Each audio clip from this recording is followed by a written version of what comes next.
Bonjour. Voici un point de situation détaillé sur l'actualité en France. Nous aborderons la vague de chaleur et le poids de la dette sur les Français, les affaires judiciaires majeures et la sécurité publique, les défis de la défense nationale et de la cybersécurité, les enjeux de politique nationale et mondiaux, ainsi que les faits divers et la criminalité. Impact direct sur les Français, chaleur extrême et poids de la dette. La France est actuellement sous l'emprise d'une vague de chaleur intense.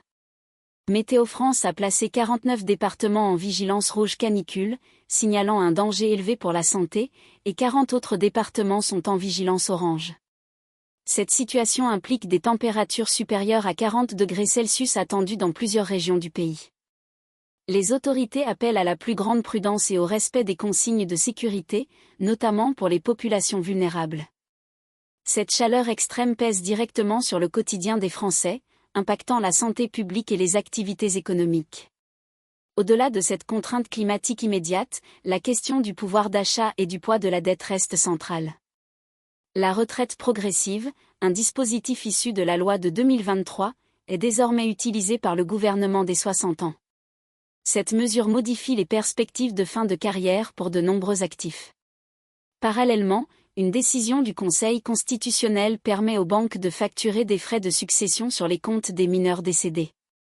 Cette validation constitutionnelle a des répercussions directes pour les familles confrontées à ces situations douloureuses, ajoutant un poids financier à une épreuve personnelle. Sur le plan macroéconomique, la situation financière de la France est sous surveillance. Le pays risque la dévitalisation avec un endettement qui atteint 3 500 milliards d'euros. Ce chiffre représente une charge considérable pour l'avenir des finances publiques. Un fait notable, souvent rappelé, est que depuis 50 ans, la France n'a présenté aucun budget en équilibre et n'a remboursé aucun euro d'emprunt. Cette gestion prolongée de la dette interroge la capacité du pays à investir dans son développement futur. Comme l'a souligné François Bayrou, ancien Premier ministre, la France risque la dévitalisation. Tous les moyens dont nous aurions besoin pour notre vie vont être captés pendant une décennie.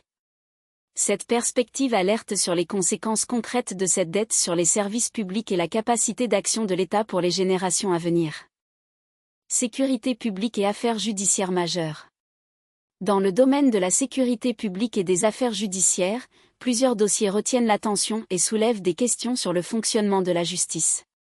Concernant l'affaire Liana, les rapports d'enquête pointent des erreurs individuelles et des dysfonctionnements dans le traitement du dossier.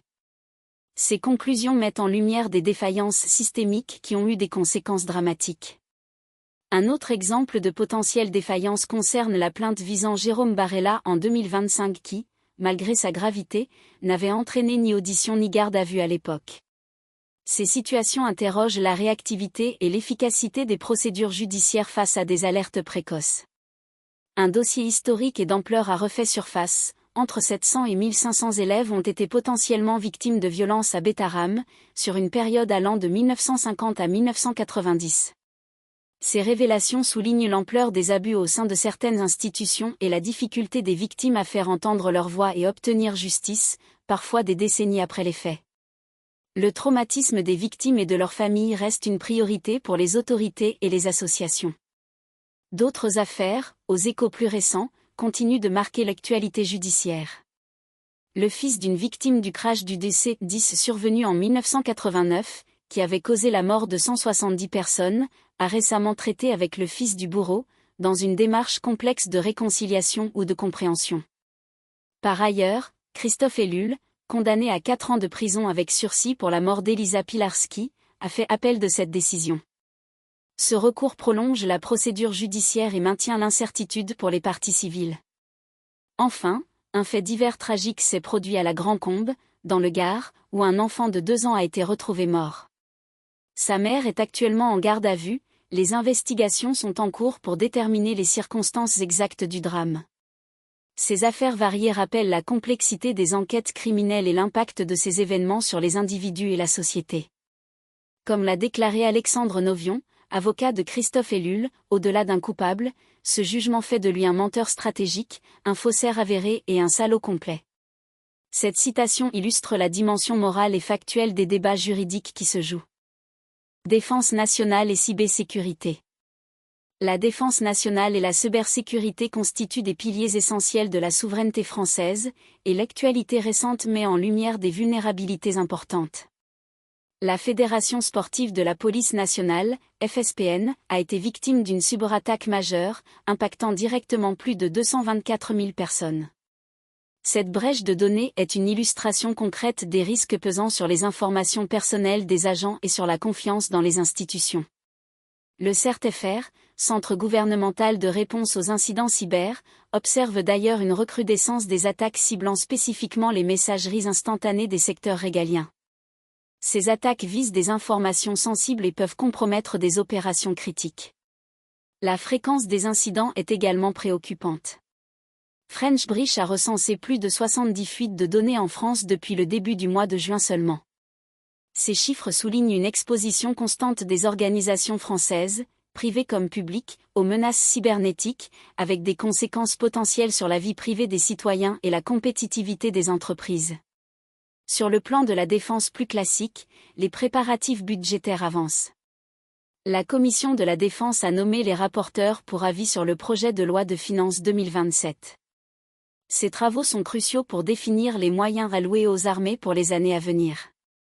Le rapport 2025 de la Direction générale de la performance, DPR, souligne la centralité du renseignement pour l'autonomie stratégique de la France. Il met en avant l'importance d'investir dans ce domaine pour anticiper les menaces et protéger les intérêts nationaux. Cependant, des lacunes capacitaires sont identifiées. L'arme du génie, par exemple, subit des manques visibles, notamment en matière de franchissement et de déminage. Ces faiblesses peuvent avoir un impact direct sur la capacité des forces armées à opérer sur des théâtres d'opérations complexes et à protéger le territoire national. La modernisation et le renforcement de ces capacités sont des enjeux majeurs pour la sécurité des Français et la projection de la puissance militaire du pays. Politique nationale et enjeux mondiaux. La scène politique française et internationale est marquée par des déclarations stratégiques et des défis majeurs. Au niveau national, Bruno Retailleau, figure des Républicains, a affirmé vouloir remettre la France à l'endroit lors de son premier meeting de campagne. Cette déclaration s'inscrit dans la perspective des échéances politiques futures, annonçant les lignes directrices de son action et de son parti. Ces mots visent à rassurer une partie de l'électorat sur la direction que devrait prendre le pays. Sur la scène internationale, Emmanuel Macron a abordé des dossiers sensibles sur France 2 après le sommet du G7. Il a évoqué la situation au Proche-Orient et la guerre en Ukraine, des sujets qui continuent d'agiter la diplomatie mondiale et d'avoir des répercussions économiques et sécuritaires pour la France et l'Europe. Ces interventions visent à clarifier la position française et à informer les citoyens sur les efforts diplomatiques en cours. Les enjeux numériques et énergétiques complètent ce tableau.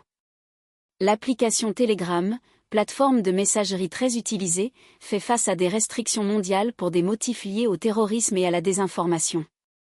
Cette situation soulève des questions sur la régulation des contenus en ligne et la liberté d'expression face aux impératifs de sécurité. Par ailleurs, Jaran Ristad, expert du secteur, prévoit un excédent massif de l'offre de pétrole en 2028. Cette projection aura des conséquences directes sur les prix de l'énergie et la politique environnementale des États, dont la France, qui dépend de ces fluctuations pour son économie et le pouvoir d'achat de ses citoyens.